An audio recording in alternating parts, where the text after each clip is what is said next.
నమస్తే అండి అందరికీ. నేను మీ Madhavi Krishna. Welcome to my channel Madhavi Krishna's Navarasa Kathamalika Telugu audio stories. వినండి, వింటూనే ఉండండి ప్రతిరోజు సరికొత్త ఎపిసోడ్లని. ఈ కథలు కనుక మీకు నచ్చినట్లయితే తప్పకుండా లైక్ చేయండి. అలాగే నా ఛానల్ని సబ్స్క్రైబ్ చేసుకోవడం మర్చిపోకండి. ప్రేమిస్తే ఏమవుతుంది సీజన్ 3 ప్రేమ మంత్రం ధారావాహిక పార్ట్ 19. 2 రోజుల తర్వాత భూపతి ఎదురుగా కూర్చుని ఉన్నాడు మంత్ర. భూపతి పక్కనే కూర్చుని ఉంది ప్రేమ. కానీ ఆమె వైపు కన్నెత్తి కూడా చూడలేదు మంత్ర, పలకరించలేదు. అసలు చెన్నైలో ఆ రాత్రి ఆమె మీద కోపగించుకున్నాక అతను తిరిగి ఆమెతో మాట్లాడలేదు. ఆమె అతన్ని మాట్లాడించడానికి ప్రయత్నించలేదు.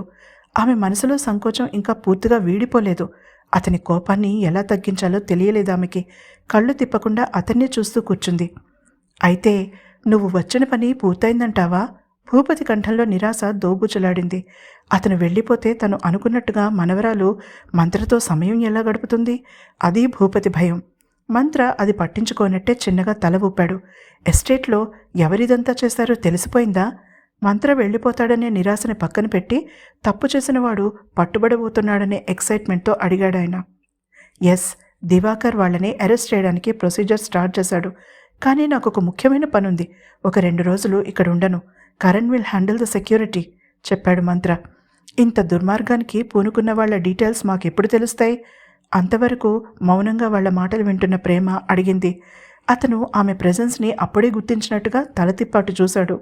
లోపల ఒళ్ళు మండిపోతోంది ఆమెకి. పెద్ద ఫోర్స్ కొడుతున్నాడు అనుకుంది కోపంగా. ఆమె కళ్ళలో ఒకే ఒక క్షణం మెరిసి మాయమైన ఇరిటేషన్ని అతను చాలా స్పష్టంగా చూడగలిగాడు. వస్తున్న నవ్వుని ఆపుకుని పైకి మాత్రం ప్రొఫెషనల్ లుక్ మెయింటైన్ చేశాడు. ఈసారి అడుగు ముందుకు వేయవలసింది ఆమె, తను కాదు. అది ఆమెకి తెలిసేలాగే ప్రవర్తిస్తున్నాడు అతను. మనసులో ఏదీ దాచుకోకూడదు. ఆమె మనసు స్ఫటికంలా స్వచ్ఛంగా మారాలంటే ఈ మాత్రం హార్ష్ ట్రీట్మెంట్ అవసరమని డిసైడ్ చేసుకున్నాడు మంత్ర. ఇనుము వేడిగా ఉన్నప్పుడేగా దెబ్బపడాలి. కరణ్ మీద ఆ డీటెయిల్స్ మీకు ఇస్తాడు. భూపతికి చెప్పినదే ఆమెకి రిపీట్ చేశాడు మంత్ర. మిస్టర్ మంత్ర, సెక్యూరిటీ చీఫ్ మీరు. మేము పే చేస్తున్నది మీకు, కరణ్కి కాదు. సో వివరించవలసింది ఆ బాధ్యత మీది. తానేమీ తక్కువ తినలేదన్నట్టుగా కొంచెం హార్ష్గానే చెప్పింది ప్రేమ. గుడ్, ఫామ్లోకి వచ్చిందన్నమాట మనసులో అనుకున్నాడు అతను. ఓకే, నేనే మీకు పర్సనల్గా డీటెయిల్స్ ఇవ్వాలంటే ఇప్పుడు కుదరదు. You have to wait for 2 days. నేను వివరాలు ఇచ్చాను అంటే నా పని ఇక్కడ పూర్తయినట్టు. సెక్యూరిటీ టైట్ చేసి కరణ్కి ఇక్కడ చీఫ్ సెక్యూరిటీ ఆఫీసర్ కింద ఛార్జ్ ఇచ్చి ఐ విల్ మూవ్ ఆన్. ఆమెకి మాత్రమే అర్థమయ్యేలా డబుల్ మీనింగ్తో వార్నింగ్లా చెప్తూనే లేచి నిలబడి భూపతి దగ్గర సెలవు తీసుకుని బయటికి నడిచాడు మంత్ర. ప్రేమకి మాట్లాడే అవకాశం ఇవ్వలేదు. ప్రేమ గుండెల్లో రాయి పడింది. మూవ్ ఆన్ అంటే అర్థం తెలియనంత పిచ్చిది కాదు తను. ఎలా అతన్ని ఆపడం అర్థం కాలేదు ఆమెకి. భూపతి ఆమె ముఖ కవళికల్ని జాగ్రత్తగా గమనిస్తున్న విషయం ఆమె చూడలేదు. మంత్ర మాటలకి డల్గా మారిపోయిన ఆమె కళ్ళను చూడగానే గుంభనంగా నవ్వుకున్నాడాయన. తను అనుకున్న పని పూర్తయిందన్న విషయం అర్థమైంది ఆ అనుభవజ్ఞుడికి. అంతవరకు మొహం మీద ఉన్న చిరునవ్వు మంత్ర బయటికి అడుగు పెట్టగానే మాయమైంది. అతను బలవంతంగా ఆవేశం అణుచుకుంటున్న వాడిలా ఉన్నాడు. ఈ పని దివాకర్ చేయాలి, కానీ అతన్ని రిక్వెస్ట్ చేసి తనే స్వయంగా ఈ పని పూర్తి చేయదలుచుకున్నాడు మంత్ర. విసురుగా వచ్చి కారులో కూర్చుని స్టార్ట్ చేసి వేగంగా ముందుకు పోనిచ్చాడు. అరగంటలో అతను ఎస్టేట్ మెయిన్ గేట్ దాటేశాడు. ఏమ్మా ప్రేమ, అర్జున్ రేస్ ప్రాక్టీస్ ఎంతవరకు వచ్చింది? రాత్రి డిన్నర్ చేస్తూ అడిగాడు మనవరాలిని భూపతి. బెంగళూరు రేస్కి బాగా ప్రిపేర్ అవుతున్నాడు తాతయ్య. జాకీతో ర్యాపో బాగా పెరిగింది ఎక్సైటింగ్గా వివరించింది ప్రేమ. రేస్ ఎప్పుడు? కళ్ళజోడుపై నుంచి మనవరాల్ని చూస్తూ తిరిగి అడిగాడు భూపతి. వచ్చే నెల తాతయ్య. జర్నీ ఏర్పాట్లన్నీ పూర్తయిపోయాయి. తను తినడం పూర్తి చేసి చెప్పింది. మరి సెక్యూరిటీ కావాలిగా? ఆమె కళ్ళలోకి చూసి అల్లరిగా నవ్వుతూ అన్నాడాయన. ఆమె కళ్ళలో ఒక్కసారిగా 1000 మతాబుల వెలుగు ప్రసరించింది. తాతయ్య ఆనందంగా అరుస్తూ చెంగున లేడిపిల్లలా లేచి భూపతి మెడ చుట్టూ చేతులు వేసి ఆయన బుగ్గ మీద ముద్దు పెట్టింది. ఆమె అలా తన దగ్గరికి వచ్చి చనువుగా ప్రవర్తించి ఎన్నేళ్లైందో గుర్తొచ్చేసరికి కళ్ళు తడిదేరాయి భూపతికి. ఆమె తన మనసులో భయాన్ని మర్చిపోయింది. కేవలం మంత్ర మాత్రం ఉన్నాడు ఆమె మనసులో. అది మంత్రకి ఆమె భయం మీద మొదటి గెలుపు. నెమ్మదిగా ప్రేమ మనసులో ఒక ప్లాన్ రూపుదిద్దుకుంది. తాతయ్య, మంత్రతో ఈ విషయం మీరు మాట్లాడకండి, నేనే మాట్లాడతాను. ఎందుకంటే పని నాది, క్లయింట్ నేను. ఇంకా భూపతిని గట్టిగా హత్తుకునే చెప్పింది ప్రేమ. ఆయన ఆమె వైపు చిలిపిగా చూసి కన్ను గీటాడు. నవ్వుకుంటూ తాతయ్యకి గుడ్ నైట్ చెప్పి తను ఉండే వింగ్ వైపు నడిచింది ప్రేమ. మర్నాడు మంత్ర దగ్గర నుంచి ఫోన్ వస్తుందేమోనని ఎదురు చూసింది ప్రేమ. రాలేదు. ఆమె చెయ్యడానికి ప్రయత్నించింది. ఫోన్ స్విచ్ ఆఫ్ చేసింది. చెక్క క్యాబిన్ల నిర్మాణం ఇంచుమించుగా పూర్తి కావచ్చింది. మరొక 4 నెలల్లో సమ్మర్ స్టార్ట్ అవుతుంది. రైడింగ్ క్లాసెస్ తీసుకోవచ్చు. 2 రోజుల్లో ఈ ప్రాబ్లం సాల్వ్ అయిపోతుంది కాబట్టి పూర్తి ఫోకస్ అర్జున్ మీద పెట్టొచ్చు అనుకుంది ప్రేమ. ఎప్పటిలానే గుర్రాలకి అన్నీ సవ్యంగా జరుగుతున్నాయో లేదో చూసి వచ్చి సమ్మర్లో తీసుకోవాల్సిన రైడింగ్ క్లాసెస్కి పబ్లిసిటీ కోసం నీల్తో డిస్కస్ చేయడం కోసం కూర్చుంది. మన పిఆర్తో మాట్లాడి ఏదైనా యాడ్ ఏజెన్సీకి ఈ ప్రాజెక్ట్ని అపచెప్పమని చెప్పు నీల్ అంటూ ప్రేమ ఇంకా సూచనలు ఇవ్వబోతూ ఉండగా నీల్ ఫోన్ మోగింది. కంగారుగా జేబులో నుంచి తన మొబైల్ని బయటికి తీసి కాల్ కట్ చేశాడు. మీటింగ్లో కూర్చునే ముందు వైబ్రేషన్లో పెట్టనందుకు తనని తానే తిట్టుకున్నాడు నీల్. నీల్ ఎప్పుడూ అటువంటి పొరపాటు చేయలేదు అంతవరకు. అందుకే ఆశ్చర్యంగా చూసింది అతని వైపు ప్రేమ. అప్పుడు గమనించింది అతన్ని. కళ్ళు లోతుకుపోయి ఉన్నాయి. జుట్టు రేగి ఉంది. షర్ట్ టక్ చేసుకోలేదు అతను. ఒంట్లో బాగాలేదా నీల్? కన్సర్న్ చూపిస్తూ అడిగింది. ఆమె అలా అడిగేసరికి మరింత కంగారు పడిపోయాడు అతను. లేదన్నట్టుగా తల అడ్డంగా ఊపేశాడు. ఆమె తిరిగి మాట్లాడబోయేంతలో అతని మొబైల్ మోగింది మళ్ళీ. అర్జెంట్ కాల్ అయి ఉంటుంది, ఆన్సర్ చేయి నీల్ కమాండ్ చేసింది ప్రేమ. ఆమె తననే పరీక్షగా చూస్తోందని తెలిసినా ఇక తప్పక ఫోన్ ఆన్సర్ చేశాడు నీల్. ఫోన్లో అటు నుంచి మాటలు వినగానే రక్తం లేనట్టుగా తెల్లగా పాలిపోయింది నీల్ మొహం. హా అంటూ కుర్చీలో కూలబడిపోయాడు. అటు నుంచి చెప్తున్న దానికి ఆ ఊ అంటున్నాడు అంతే. సరిగ్గా 1/2 నిమిషం తర్వాత కాల్ కట్ అయింది. ఏమైంది నీల్? సన్నగా వణుకుతున్న నీల్ని చూసి కుర్చీలో నుంచి లేచి నిలబడి అడిగింది ప్రేమ. హిమజని కిడ్నాప్ చేశారు తడారిపోయిన కంఠంతో చెప్తూ ప్రేమ కళ్ళలోకి చూస్తూ అన్నాడు. వాట్? నమ్మలేనట్టుగా అరిచింది ప్రేమ. అవును మ్యామ్, మంత్రని ఈ అసైన్మెంట్ వదిలేయమని డిమాండ్ చేస్తున్నారు. లేకపోతే ఏంటి అన్నది తర్వాత చెప్తారట. నీరసంగా తలని చేతుల మధ్య పెట్టుకుని అన్నాడు నీల్. ఆమెకి భయంతో మెదడు పనిచేయలేదు. 1 నిమిషం బలంగా ఊపిరి పీల్చి వదిలింది. భయంతో మసగబారిపోయిన మెదడుని క్లియర్ చేసుకోవడానికి ప్రయత్నించింది. ముందుగా ఆమె మనసులోకి వచ్చిన పేరు మంత్ర. వెంటనే కాల్ చేసింది. రీచ్ అవ్వలేదు. ఆమె విసుగ్గా తల విదిలించింది. మెసేజ్ టైప్ చేసి సెండ్ కొట్టబోయి ఆగిపోయింది. తనకి ఏదో కోడ్ చెప్పాడు. అదేమిటో గుర్తురాలేదు ఆమెకి. వెంటనే రూమ్లో అసహనంగా అటు ఇటు తిరుగుతూ తీవ్రంగా ఆలోచించింది. ఏదో కమాండ్ అన్నాడు. ఏంటది? 5 నిమిషాలు తలబద్దలు కొట్టుకున్నాక గుర్తొచ్చింది ఆమెకి. Your wish my command. అది టైప్ చేసి తర్వాత హిమజ ఇన్ డేంజర్ అని మంత్రకి పంపింది. మంత్ర ఎస్టేట్లో స్టాఫ్ క్వార్టర్స్ ఉన్న ప్రాంతం నుంచి బాగా లోపలికి, అంటే సుమారుగా ఒక 50 కిలోమీటర్ల దూరంలో దట్టమైన అడవి లోపల క్యాంప్ చేశాడు. అతను అప్పటికే అక్కడికి వచ్చి 17 గంటలు దాటిపోయింది. అర్ధరాత్రి కావడానికి ఇంకా 1 గంట ఉంది. భాస్కర్తో పాటుగా అక్కడ మాటు వేసి ఉన్నాడు అతను. భాస్కర్ అప్పటికే 10 రోజుల నుంచి అదే పని మీద ఉన్నాడు. మంత్ర స్టాఫ్లో చాలా చురుకైన వాళ్ళు ఉన్నారు.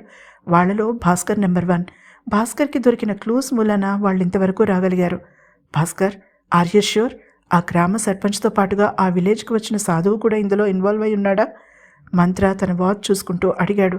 అవును సార్, వాళ్ల మాటలు స్వయంగా వినడమే కాదు, వీడియో రికార్డ్ చేశాను. అంతేకాదు, సర్పంచ్ కొడుకు శశికుమార్ కూడా ఇన్వాల్వ్ అయినట్టు అనుమానం.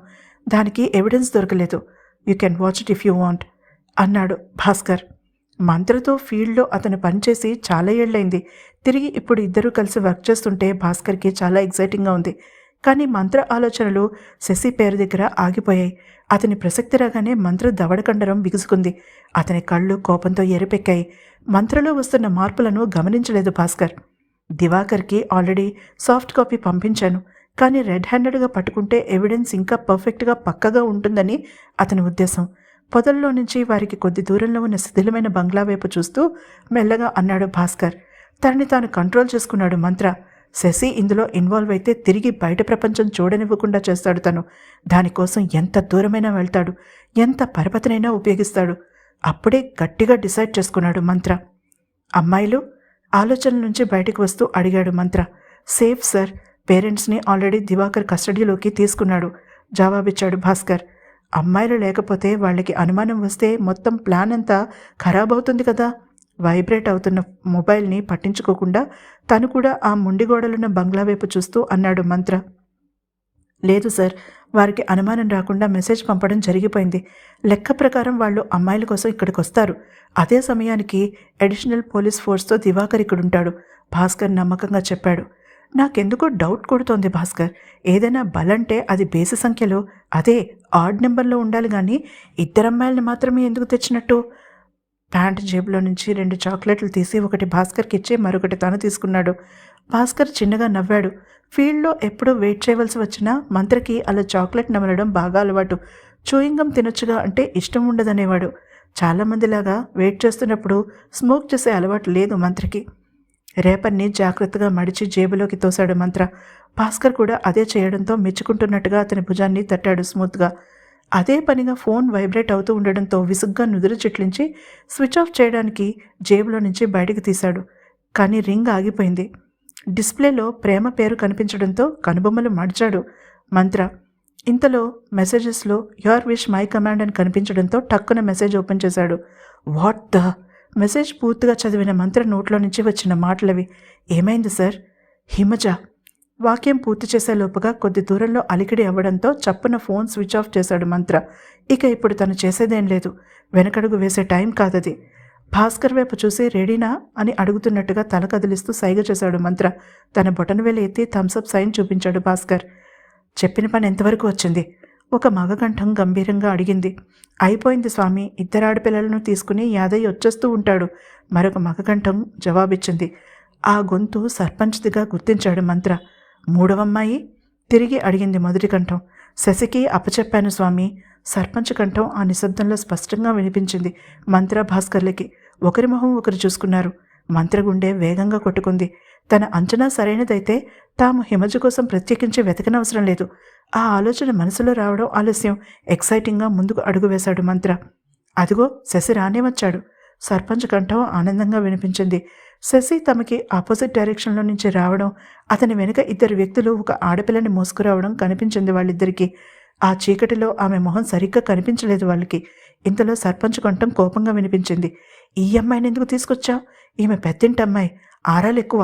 అందులోనూ భూపతి సెక్రటరీ, బాగా కావలసిన పిల్ల కూడా. ఆ సమస్య లేదు నాన్న. ఈమెను వేరే ఎవరో బంధించినట్టుగా ఒక ర్యాండమ్ కాల్ చేశాం. ఈమె లవర్కి. మంత్ర మన జోలికి రాడు. రావాలన్నా అది చేసింది మనల్ని అని నిర్ధారించుకోవాలి. ఈ లోపుగా మీ పని పూర్తయిపోతుంది. మేము బాడీస్ కూడా దొరకకుండా చేస్తాం. విషయం బయటికి పొక్కుతుంది. ఎస్టేట్ మీద రకరకాల పుకార్లు పుట్టిస్తాం. అప్పుడు వేరే గతి లేక భూపతి ఆ ఎస్టేట్ని తక్కువ ధరకి మనకు అమ్మేసిపోతాడు. చచ్చినట్టు ఆ ప్రేమ మాధుర్య నా కాళ్ళ దగ్గరకు వస్తుంది. చిద్విలాసంగా నవ్వుతూ చెప్పాడు శశి. వింటున్న మంత్ర రక్తం మరిగిపోయింది. భాస్కర్ తన చేతిని తన భుజం మీద అదిమి పెట్టి ఉండకపోతే మంత్ర ఆవేశానికి ప్లాన్ మొత్తం పాడయ్యేదే. ఇంతలో హిమజ కొద్దిగా మెలకువ రావడంతో నేల మీద కొద్దిగా కదిలింది. చప్పున ఆమె చుట్టు పట్టుకుని లేవనెత్తాడు శశి. బలి పేరుతో ఆమె అందాన్ని వేస్ట్ చేయడం అతనికి బాధగా ఉన్నా సాధువు మాటకు తిరుగులేదు. అందుకే ఆమెని నిర్దాక్షిణ్యంగా ఈడ్చుకెళ్లి సాధువు కాళ్ల మీద పడేశాడు. తన చుట్టూ ఏం జరుగుతుందో తెలియలేదు హిమజకి. ఆమెకి మత్తు ఇంకా పూర్తిగా వదలలేదు. లేచి నిలబడడానికి ప్రయత్నిస్తోంది. సాధువు కొద్దిగా వంగి చాచిపెట్టి ఆమె చెంప మీద కొట్టాడు. ఆ దెబ్బకి ఆమె మత్తు వదిలిపోయింది. నొప్పికి చెంప రాసుకుంటూ అతని పాదాల వద్దనే కూర్చుండిపోయింది. ఆమె పెదవి చిట్లి రక్తం కారసాగింది. మంత్ర కోపం పీక్కి వెళ్ళిపోయింది. అతని కళ్ల ముందు తన అన్న కూతురు మెదిలింది. అతన్ని ఆపడం భాస్కర్ వల్ల కాలేదు. ఇంతలో సీన్లోకి దివాకర్ రంగప్రవేశం చేశాడు. క్షణాల్లో అక్కడ పరిస్థితి గందరగోళంగా తయారైంది. చీకటి చాటున నిలబడిన సాధువు అనుచరులు పోలీసుల మీద దాడి ప్రారంభించారు. సర్పంచ్ భయంతో బిగుసుకుపోయి ఎక్కడివాడెక్కడే నిలువుగుడ్లేసుకుని నిలబడిపోయాడు. సాధువు చల్లగా తప్పించుకోబోయాడు. దివాకర్ అతనికి ఆ అవకాశం ఇవ్వలేదు. ఆ గొడవలో శశిని ఎవరూ గమనించలేదు. అతను అడవిలోపలికి పరుగు పెట్టాడు. హిమజని భాస్కర్కి అప్పచెప్పి తను శశి వెంట పడ్డాడు మంత్ర. తర్వాత ఏం జరిగిందో తెలుసుకోవాలంటే తప్పకుండా తర్వాత ఎపిసోడ్ని వినండి. ఈ ఎపిసోడ్ కనుక మీకు నచ్చినట్లయితే తప్పకుండా లైక్ చేయండి. అలాగే నా ఛానల్ని సబ్స్క్రైబ్ చేసుకోవడం మర్చిపోకండి.